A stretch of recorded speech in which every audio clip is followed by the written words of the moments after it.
자, 우리가 계약과 관련해서 일반적으로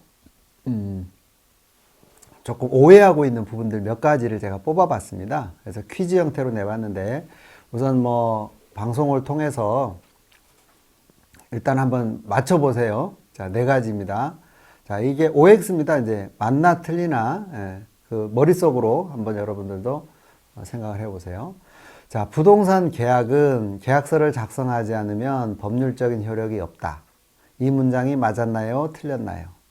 자, 일단 OX로 한번 여러분들이 답을 체크하시고, 두 번째, 자, 부동산 계약이 해제될 때 책임이 있는 쪽은 계약금을 몰수당하거나 계약금의 2배를 배상하여야 한다.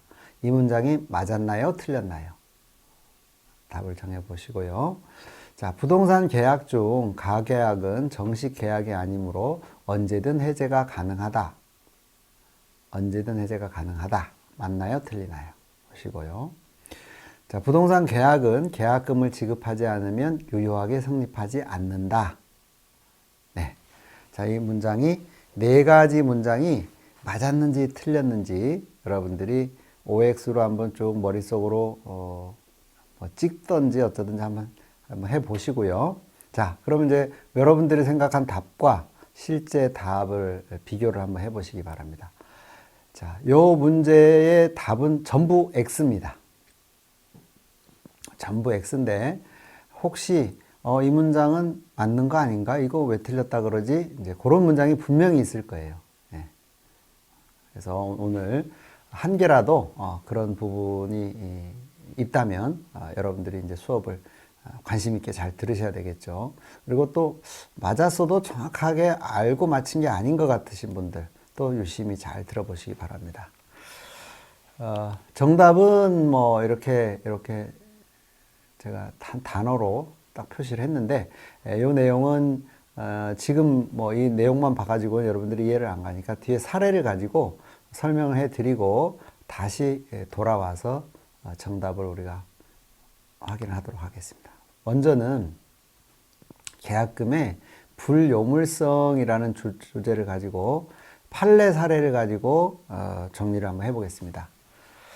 실제 우리나라에서 판례 중에 부동산 관련 판례, 중요한 판례 몇 가지를 뽑으라 그러면 요 판례가 그 중에 대표적으로 하나 들어간다고 봅니다. 워낙 혁신적인 판례고 그래서 우리나라 부동산 거래계에서는 중요한 판례로 제가 꼽습니다. 자, 매도인 갑은 대리인 갑 다시를 통해서 부동산 매매 계약을 했습니다.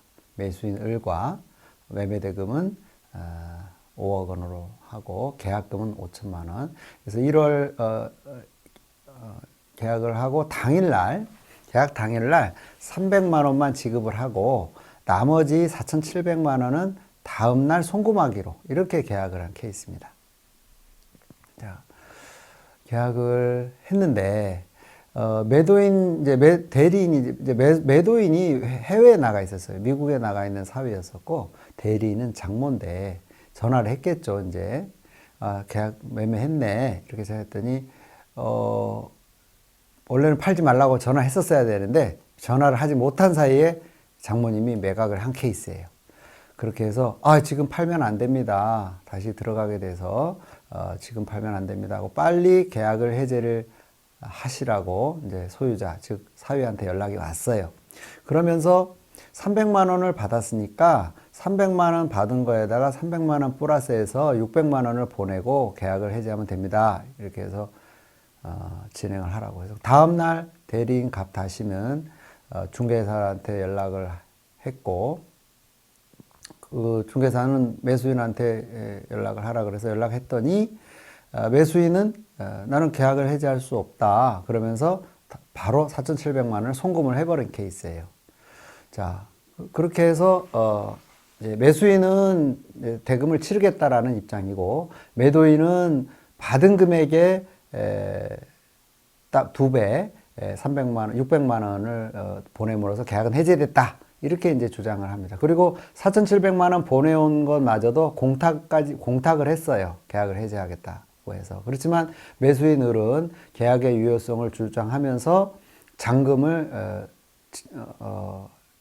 소유권을 넘겨달라는 그런 이제 소위 말해서 이 해제를 받아들이지 않는 소송이 벌어지게 됩니다. 소송이 벌어졌는데, 그리고 매수인 측에서는 만약에 해제를 하려면은 처음에 계약한 5천만 원을 다 그러면 배상을 해라, 이렇게 주장을 했습니다. 주장을 했고, 1심에서는 갑 측이 일부 승소죠. 을이 일부 승소인데 갑 원한테 2천만 원 정도를 배상하라, 이렇게 판결이 났습니다.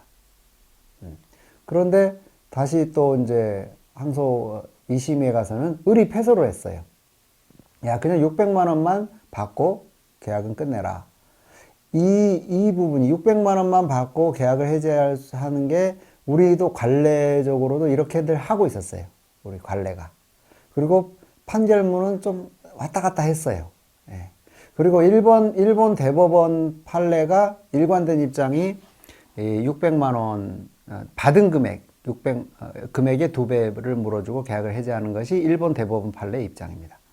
자, 그런데 전원합의체에서 어떻게 판단했냐면 갑이 패소를 한 걸로 결론이 났어요. 자, 해제하려면 5천만 원을 다 배상을 하라. 4천만 원을 추가 지급해라. 이렇게 결론이 나서 을이 승소를 한 케이스가 됐습니다. 자, 그래서 여기에서 봤을 때 이 불요물성 부분이 나오는데, 자, 계약금이 중요하지 않아요. 계약은. 거래 성립은 계약금이 다 가지 않았어도 거래 성립은 된 거예요. 자, 이게 이제 낙성 계약이라는 표현이 거기서 나옵니다. 자, 부동산 계약은 낙성 계약이고 불요식 계약이고 불요물 계약입니다. 예. 자, 소위 말해서 청약하고 승낙함으로써 성립한다는 거예요. 예. 요식행위, 즉 계약서 안 썼다고 해서 계약이 무효가 되는 건 아니에요. 구두상 계약도 계약이고요. 그 구두상 계약이 녹음이 되었거나 아니면 옆에 보증인이 있어서 그 계약 내용을 증명을 하면 그 계약이 유효합니다. 효력이 없는 게 아니에요. 그래서 우리가 부동산 계약은 계약서에다가만 써야지만이 유효한 계약서인 걸로 알고 있는데, 그건 잘못 알려진 거다. 계약서를 쓰는 거는 다툼을 피하기 위해서 하는 행위일 뿐이지, 계약서에다 써야 된다든지 또 계약금이 넘어가지 않으면 계약이 성립하지 않는다든지 그렇지가 않다라는 거죠. 계약금이 조금 늦게 간다 하더라도 그 계약이 성립하지 않는 게 아니에요. 계약은 일단 유효해요. 낙성, 청약하고 승낙함으로써 성립해버려요. 일단 계약은. 뭐 종이에다가 계약서를 안 썼다 하더라도 무효가 되는 게 아닙니다. 또 계약금을 좀 일부를 늦게 줬다고 해서 계약이 무효되는 게 아니라는 거죠. 그게 어디에서 결론이 났다고요? 이 판례에서 결론이 난 거예요. 이 판례가 나오기 전까지는요, 혼란기. 이런 판결도 나기도 하고, 이렇게도 나기도 하고, 그러다가 전원합의체에서 뭐예요? 다 배상하라. 받은 금액 배상이 아니다. 이렇게 결론이 났다라는 거. 이 판례 이후로 바로 그 불요물성. 왜냐하면 계약금이 다 안 갔어도 계약이 유효하잖아요. 원래는 5천만 원이 다 갔어야지 유효되는데 이게 중요치 않다 이거예요. 불요물. 물건을 필요치 하지 않아. 계약금이 다 가는 게 계약 성립 요건이 아니다라는 거를 여기서 또 해석해낸 겁니다. 그래서 제가 불요물성을 여기서 여러분들한테. 자, 그래서 그리고 그 다음에 이제 또 하나의 사료, 이제 매매의 기본 유형을 자, 요 사례를 가지고, 자, 요거는 이제 뭐와 관련된 내용을 설명드리려고 사례 보여드릴 거냐면, 자, 부동산 계약이 해제될 때 책임이 있는 쪽은 계약금을 몰수당하거나 계약금의 2배를 배상하여야 한다. 요 문장이 맞았나요? 틀렸나요? 내가 아까 질문했죠? 요 문장이 엄밀하게 얘기하면 틀린 거예요. 왜냐하면 계약서에 위약계약 조항이 들어있으면은 요 문장이 맞아요. 근데 위약계약 조항이 없으면은 요 문장은 틀린 말이 돼요. 예. 그래서 요걸 설명하기 위해서 뒤에 사례를 보면, 자, 매도인 갑과 매수인 사이에 매매가 체결이 됐는데 1월 1일 날 계약하고 2월 1일 날 중도금하고 3월 1일 날 잔금하기로 계약을 체결이 됐어요. 자, 그런데 매수인이 중도금 날짜와 잔금 날짜를 못 지키게 됐어요. 그래서 매도인이 계약 해지 통고를 합니다. 해지 통고를 해서 계약 해지야 하고 다시 병한테 부동산을 팔았어요. 그런데 이 매수인 을이 좋아, 내 책임으로 계약이 해지된 건 어쩔 수 없는데 내가 준 계약금은 돌려줘, 이렇게 소송을 하게 됐습니다. 소송을 해서 매수인이 이긴 사례가 하나 있어요. 매수인이 이긴 판례가 하나 있어요. 매수인이 왜 이겼느냐? 매수인 주장이 그거였어요. 자, 우리 계약서에 보면 계약의 해제해가지고 당사자 일방이 착수하기 전까지 매도인은 계약금의 배액을 상환하고 매수인은 계약금의 불을 포기하고 계약 해제할 수 있다. 이 문장이 있는 거는 맞는데 위약금 조항이 없다. 매도인이 계약을 위반하면 계약금의 배액을 배상하고 매수인이 위반하면 계약금을 몰취한다는 조항이 없다. 이 문장과 이 문장은 틀리다라고 주장을 합니다. 문장이 틀리다. 이 내용이 사실은 비슷해요. 이 내용상 보면 얼핏 보면은 같은 문장 내지는 비슷한 문장으로 보이는데 이 문장과 이 문장은 어마어마한 차이가 있습니다.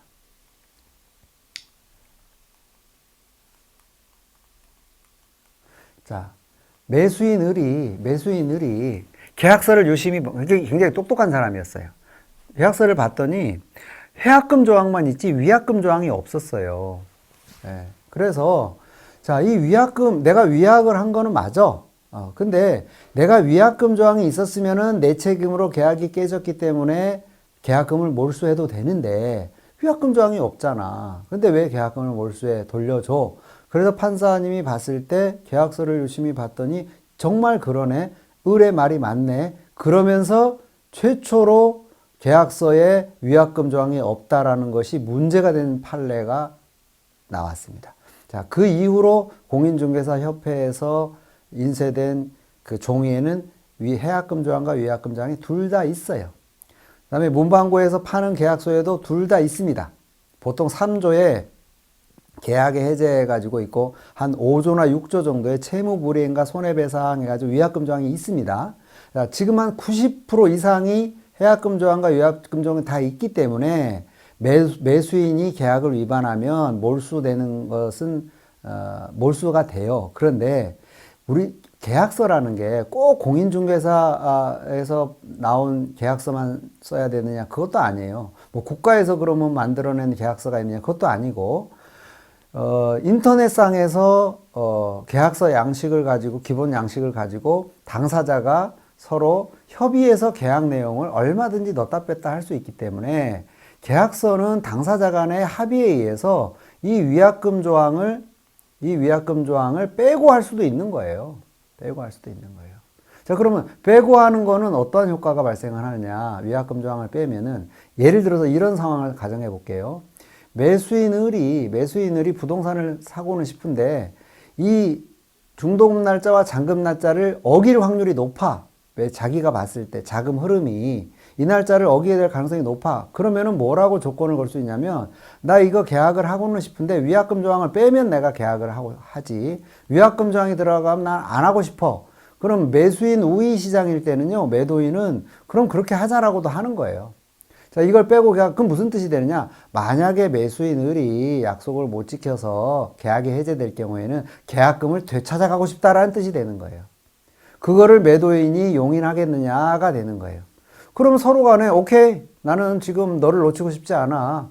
내가 며칠 좀 기다려줄 수도 있어. 자, 이런 마음으로 그 위약금 조항을 빼고 계약을 하게 되면 매수인은 혹시라도 자기가 자금 준비가 안 돼서 계약이 해제가 되더라도 계약금을 되찾아갈 수가 있는 겁니다. 자, 그래서 이 의미를 정확하게 알고는 있어야 됩니다. 매도인, 매수인이. 자, 그래서 일부러 서로 간에 합의를 해서 뺄 수도 있고요. 자, 이 의미를 모르는 사람은요, 어떤 한쪽이 자기한테 유리하게 하기 위해서 뭐 슬쩍 뺄 수도 있겠죠. 예. 그죠? 의미를 아는 사람은. 자, 그렇게 이제 악용하는 사람한테 당하지 않기 위해서라도 이 바로 해약금 조항과 위약금 위약금조항의 구별을 할 수 있어야 된다라고 알고 계시고. 자, 그러면 매도인들이 특히 이 위약금 조항을 꼭 넣으려고 하고 이 위약금 액수를 높게 하는 경우가 있습니다. 주로 상가 분양 계약서에 그런 게 많은데 위약금 조항을 뭐 보통은 한 10% 이제로 거는데 위약금 조항을 30% 50%까지 거는 계약서가 있어요. 그건 뭐냐면 매도인이 소위 말해서 매수인이 이 회약 이제 위약을 하게 되면은 위약금을 물어낼까봐 두려워서 중간에 해약을 못 하도록 하기 위해서 매도인이 그렇게 강력한 위약금 조항을 넣어놓는 경우가 간혹 있어요. 그래서 매수인이 처음에 상가 분양 계약을 했다가 중간에 이렇게 좀 뭐 이렇게 좀 빠져나오려고 했는데 못 빠져나오게 하기 위해서 위약금을 또 이렇게 강력하게 책정해내는 경우도 있습니다. 자, 어쨌거나 우리 매수인은 이런 그 차이가 있다라는 점을 알아야 돼요. 그러면 이 해약금은 무슨 의미가 있느냐? 이 해약금 조항은 무슨 의미가 있냐면 매도인 갑이 만약에 자, 상승기예요. 부동산이 상승기야. 그런데 내가 계약을 했는데 아유, 뭐 다른 사람한테 팔면은 내가 이 계약금을 2배를 물어주고도 이득이네? 그러면 어떻게 돼요? 야, 중도금 전이니까 내가 계약금에 2배 물어주고 계약 해지할래. 이게 해약금 조항이에요. 이행에 착수하기 전까지는 계약금의 2배를 배상하고 계약을 해지할 수 있다. 이거게 되거든요. 바로 상승기에는 매도인이 스스로의 의지에 의해서 할 수 있는 게 이게 해약금 조항이고요. 그 다음에 매수인은 하락기예요. 하락기. 계약을 했는데 계속 내려가고 있어. 그런데 내가 비싸게 산 결론이 된 거야. 그러면 어떻게 돼요? 계약금 포기할게. 포기하고 나 중도금 잔금 못해. 계약 해제야. 나 대신 내 계약금 가져가. 계약 해제야 라고 통지를 해요. 그럼 뭐예요? 이 계약금을 포기하고라도 그보다도 더 싼 물건을 산다면 그보다도 더 싼 물건을 살 수가 있다면 그러면 이 계약금을 포기하더라도 이득이잖아요.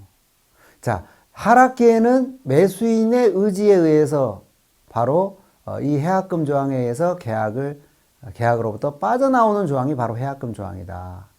그래서 위약금 조항과 해약금 조항은 엄밀하게 이렇게 다른 겁니다. 자, 해약금 조항은 당사자가 즉 매도인이나 매수인이 어느 일방에 이행에 착수하기 전에 중도금 잔금하기 전에 매도인은 배액을 상환하고 매수인은 계약금을 포기함으로써 계약으로부터 빠져나올 수 있다라는 데 의미가 있는 조항이에요. 그런 용도의 계약금이에요. 네. 그런데 그 계약금이 그렇게 쓰여요. 그런데 위약금 조항이 들어가면 계약금이 어떻게 쓰이냐면 위반하면은 배액 배상하는 거, 위반하면 계약금을 몰취하는 데 쓰이는 거, 계약을 위반하는 것과 관련이 되어 있는 거. 이건 위반하고는 전혀 상관이 없습니다. 그런데 이 조항이 없이 이 조항만 넣어놓고 이 조항이 같은 걸로 해석을 하면서 살아왔어요. 쭉 살아오다가 어느 날 그 똑똑한 을이 나타나가지고 이 조항이 없으니까 나는 몰수하지 못해라고 하면서 이 의미가 세상에 드러나게 된 겁니다. 그래서 이 판례 이후로 이제 계약서에는 요 조항과 요 조항이 지금은 대부분 같이 들어가 있다. 근데 그렇지만 여러분들은 이 의미를 알고 계시면은 나름 또 활용도가 또 높은 부분이기도 합니다. 자, 그래서 아까 제가 낸 퀴즈. 자, 요 퀴즈는 계약 해제될 때 책임이 있는 쪽은 계약금을 몰수당하거나 계약금 2배를 배상해야 되는 것은 위약금 조항이 있을 때만 맞는 문장이 되고 위약금 조항이 없을 때는 해약금 조항만 있을 때는 틀린 문장이 되는 거죠. 자, 그 다음에 가계약. 가계약은 정식계약이 아니므로 언제든 해제가 가능하다. 이 문장이 틀린 문장이에요. 물건이 특정되면은 계약금의 일부가 됩니다. 그래서 많은 분들이 가계약금을 쉽게 이렇게 많이 지급하는 그런 경우들이 있는데 그게 자칫 나중에 분쟁이 되거나 그러면 처음에 그 가계약금이 나중에 계약금의 일부로 주장이 돼가지고 쉽게 빠져나올 수 있을 걸로 생각하고 가계약금 걸었다가 못 빠져나오는 경우가 사고 사례가 있었어요. 그래서 제가 요 조항을 여러분들에게 설명을 드리는데 요 부분 가지고 설명을 드릴게요. 자, 아까 제가 불요물성이라 그랬잖아요.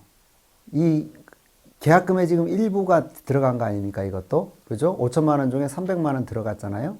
그런데 이것만 돌려주고 두 배 물어주고 포기하고 계약을 할 수 있었어야 돼요, 원래는. 그런데 뭐라 그래서 이 판례에서 일부만 들어갔지만 전체에 대한 손해배상을 하라라고 판결이 났단 말이에요. 그래서 이 갑과 을 사이에 가계약금을 주고받았어요. 가계약금으로, 계약금의 일부가 아니야. 가계약금으로 주고받았음에도 불구하고 매도인이 변심을 할 수도 있는 겁니다. 저 말은 분명히 가계약금으로 해서 언제든지 돌려줄 것처럼 했는데 이 물건이 잘 팔리지 않는 물건일 경우에는 어떻게 을을 꼬셔가지고서 가계약금 넣게 하고 나중에 나 가계약금 돌려줘, 나 계약 안 할래 했더니 매도인 측에서 무슨 소리야? 그 계약금의 일부로 받은 건데 그러면서 거꾸로 계약 해지하려면 계약금 그 전체를 다 내놓고 가. 가계약금만 포기한다고 되는 게 아니라 이렇게 나오는 사람이 있더라는 거죠. 자, 그래서 가계약금이 지금은 현실적으로는 관행적으로 그냥 당연히 돌려준 것처럼 하고 있어요. 하고 있는데 이 매도인 측이 정말 그 나쁜 마음을 먹으면 가계약금을 계약금의 일부로 주장하면서 계약에 구속시키려고 하는, 구속되게 만들려고 하는 그런 시도를 할 수가 있기 때문에 매수인들은 가계약금이 어떤 경우에 진짜 가계약금인가에 대한 거를 구별을 해야 됩니다. 그게 뭐냐면 가계약금은요, 대상이 특정된 경우에는요, 계약금의 일부가 돼버려요. 소위 말해서 몇 동 몇 호 얼마에 사기로 한다라고 하고 가계약금 주잖아요. 그거는 계약금의 일부로 주장하고 계약으로 구속시킬 수 있다라는 거예요. 조심해야 됩니다, 사실은. 계약서를 안 썼어도 그렇게 되는 거예요. 말로만 해서. 즉, 물건이 특정된 가계약금은 언제든지 계약금의 일부가로 변신될 수 있어요. 매도인이 어떻게 하느냐에 따라 매도인 마음이야, 그거는. 그때부터는. 이거는, 매도인이 나쁜 매도인을 만나게 되면은 매수인이 함정에 빠지는 그런 일이 발생하더라. 제가 그 사례를 상담을 받았거든요. 자, 그런데 가계약금 중에서 어떤 경우도 돌려받은 계약금이 있어요. 그건 뭐냐면 물건이 없어. 그래서 중개업자한테 돈을 일부 보내놓고 무조건 찍어주세요. 그러고 보내놓은 돈. 물건이 특정되지 않았잖아요. 그리고 중개사가 그냥 그 물건 묶어두겠습니다. 딴 데 보내지 마세요. 그러고 매도인한테 보냈어. 그 경우는 매수인과 매도인이 서로 지금 물건에 대한 합의를 한 게 아니잖아요. 청약과 승낙이는 게 아니잖아요. 그러니까 그 경우는 그런 가계약금은 돌려받을 수가 있어요. 그런 경우는 분명히 돌려받을 수 있지만 그렇지 않고 물건에 대해서 다 얘기했어. 집에도 가보고 등기부등본도 띄워보고 서류도 보고 계약서는 안 썼어. 예, 안 썼지만 구두상으로 금액 얘기도 다 하고 중개업자가 예를 들어 그 내용을 보증한 사람도 다 있고 그러고 가계약금이 들어갔어. 그거는 매도인이 의도에 따라서 달라질 수가 있다. 요 점을 어떤 것 때문에 그 점이 명확해졌어요? 바로 이 판례 때문에 명확해진 거예요. 이 판례 때문에. 계약금 전체가 안 갔지만 계약금의 일부가 갔지만 계약이 유효하다는 거예요. 불요물성이란 말이에요. 이것 때문에 굉장히 그 가계약금이 심각한 다툼으로 갈 수가 있습니다. 그리고 의외로 매수인 측에 불리해질 수가 있어요. 그 점을 여러분들이 다른 데서는 아마 들을 수 없는 내용들일 수 있습니다. 그래서 이 점을 좀 잘 유념을 해 두시고요. 자, 그래서 이제 요 문제, 4가지 퀴즈에 대한 장답은 제가 다 해드렸습니다. 자, 그러면, 자, 이제 팁으로 넘어갈게요. 팁으로 넘어가서 이것도 우리 일반적으로 잘못 알고 있는 내용들 중에 하나가 이건데, 매도인이든 매수인이든, 특히 매도인 측이, 소유자가 남편인데 부인이 나왔다든지, 아니면은, 소유자가, 부인인데 남편이 나왔다든지, 부부간이 일방이 대리간으로 나왔을 때, 많은 사람들이, 부부는 일심동체야. 그러면서 안심하고 계약을 하는 경우가 있는데, 오히려 더 위험하다라는 사실을 아셔야 됩니다. 왜 그러냐면 부부간에는 위임장과 인감증명서를 갖출 수 있는 어떤 특수관계에 있기 때문에 좀 더 본인의 확인을 철저히 해야 되는 관계예요. 예, 그래서 반대로 부부간이니까 어느 한쪽이 계약하면 다른 쪽이 책임져야 되는 거 아니야? 이런 생각을 할 수가 있는데 그것은 우리 일상가사 그 대리권이라는 것 때문에 여러분들이 착각을 하는 건데 우리 민법에 보면은 일상가사 대리권이라는 게 있어요. 그래서 식료품, 의복, 연료의 구입 뭐 이런 것들은 부부간에 어느 한 사람이 외상을 하면 그 사간 사람이 돈을 안 갚아도 배우자가 갚아야 될 의무가 있어요. 그게 일상가사 대리권입니다. 그래서 많은 사람들이 이것 때문에 부부는 일심동체다 이런 말 때문에 많은 사람들이 부인이 계약하면은 남편이 당연히 그에 따라줘야 된다라고 생각하고 있는데 부동산 매매와 임대는 그렇지 않아요. 부동산 매매나 임대는요, 반드시 남편한테 심지어는 부인이 인감증명서와 이임장을 갖췄다 하더라도 남편한테 꼭 확인을 해야 됩니다. 정말 위임을 했느냐.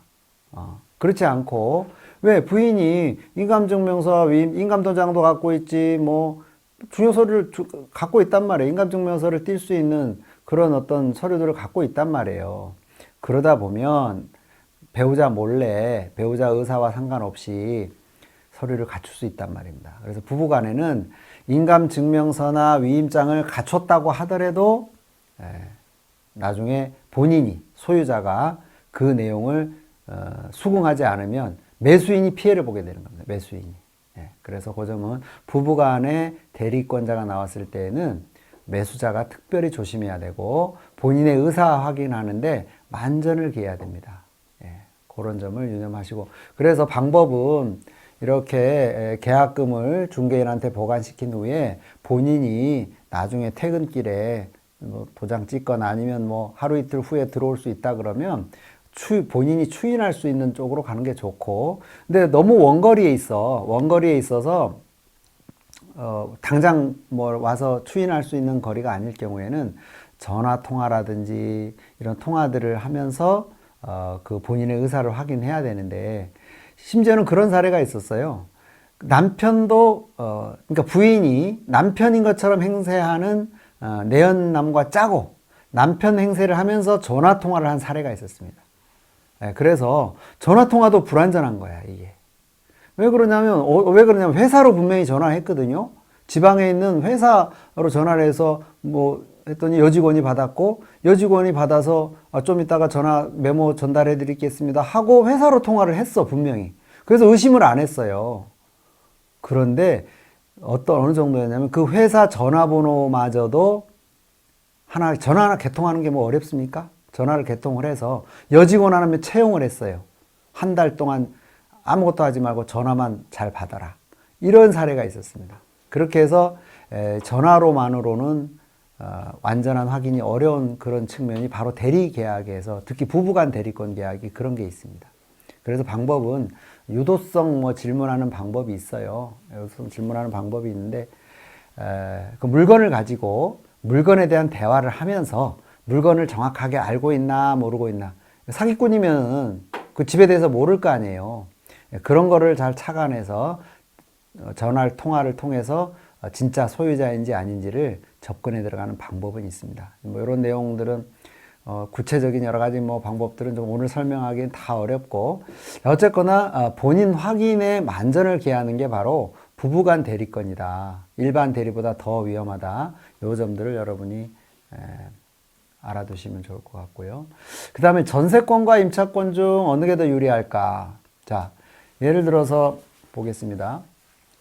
어느 집에 단독주택에 세입자로 들어가게 되었는데 주인이 전세권 설정도 해주고 등기를 해주겠다는 거예요. 원하면. 근데 본인이 그냥 전입신고하고 확정일자 받는 걸로 하든지 선택사항이에요. 자, 그럴 때 여러분들은 어떤 방법을 쓰겠어요? 여러분들의 보증금을 보호받기 위해서. 제가 이제 일반 강의장에 가서 질문을 던지면 3분의 2는 대부분 전세권 등기를 선택을 합니다. 왜 그럽니까? 그랬더니 등기부에 올라가잖아요. 등기부에 올라가니까 그것만큼 확실한 방법이 어디 있습니까? 라고 생각하면서 또 보증 금액이 크면 클수록 특히 이 전세권을 꼭 해달라고 막 때를 쓰거나 막 그렇지 않으면 계약을 안 하겠다고 막 이런 분들이 있는데 그거는 정말 뭘 모르는 겁니다. 자, 왜 그러냐? 어떤 경우에 이제 그러면 이 차이가 이제 효과가 나타나느냐면 이 단독주택이라는 거는요, 경매가 들어갈 때 이제 차이가 나타나요. 경매에 들어가면 단독주택은 토지와 건물이 별개로 등기를 하게 됩니다. 각각 감정을 해요, 감정을, 등기부가 따로 있어요. 각각 감정을 하고, 그 다음에 배당도, 토지 부분, 건물 부분 나누어서 배당을 하는데, 전세권은 건물에 설정하는 겁니다. 그래서 전세권이라고 했는데, 배당금은 어디에서만 받아요? 건물 부분에서만 받는 거예요, 전세권은. 그러다 보니까 오히려 전세 보증금을 다 못 받는 경우가 있어요. 1순위로 배당을 받았음에도 불구하고 돈이 다 못 받는 경우가 있어요. 오히려 임차권, 전입신고하고 확정일자 해둔 사람은 토지 플러스 건물에서 배당을 받아요.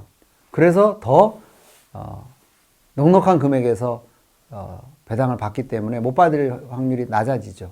그래서 단독주택, 다가구주택, 상가주택, 일반 건물은 전세권이 더 불리한 거다.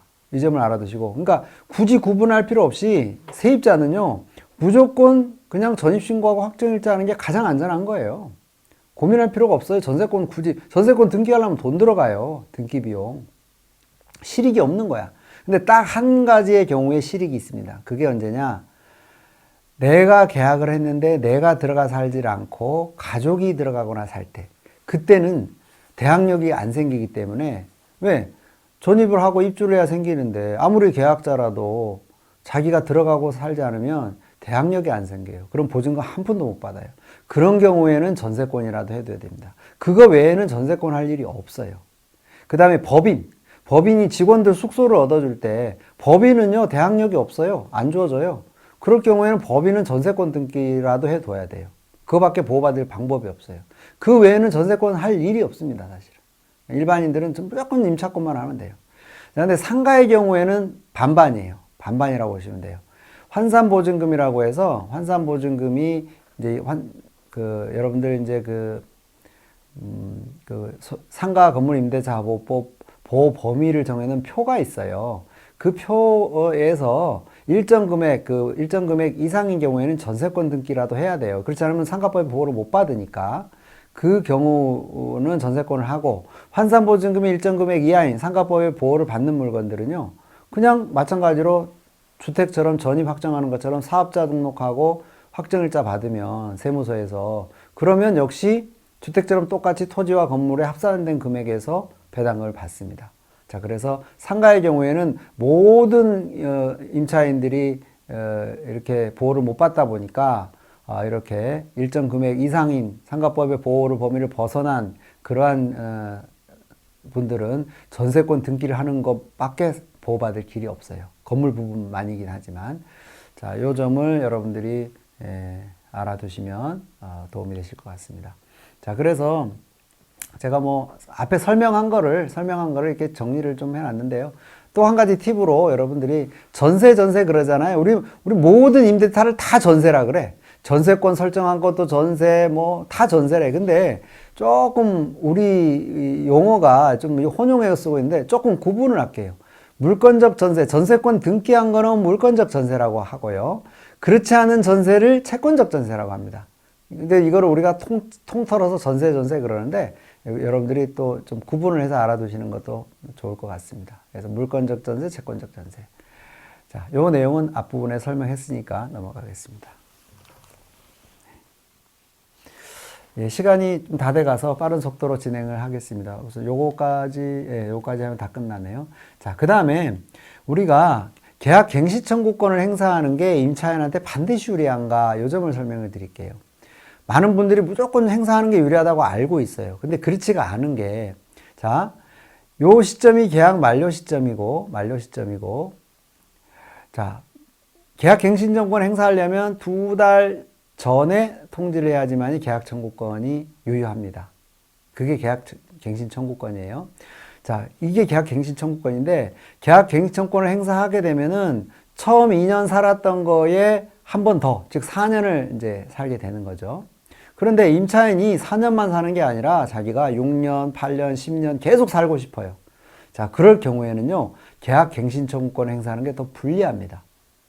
오히려 계약갱신 청구권을 행사하지 않고 가만히 있어요. 가만히 있고, 임대인도 날짜가 가는지를 몰라가지고 이 날짜를 지나버렸어요.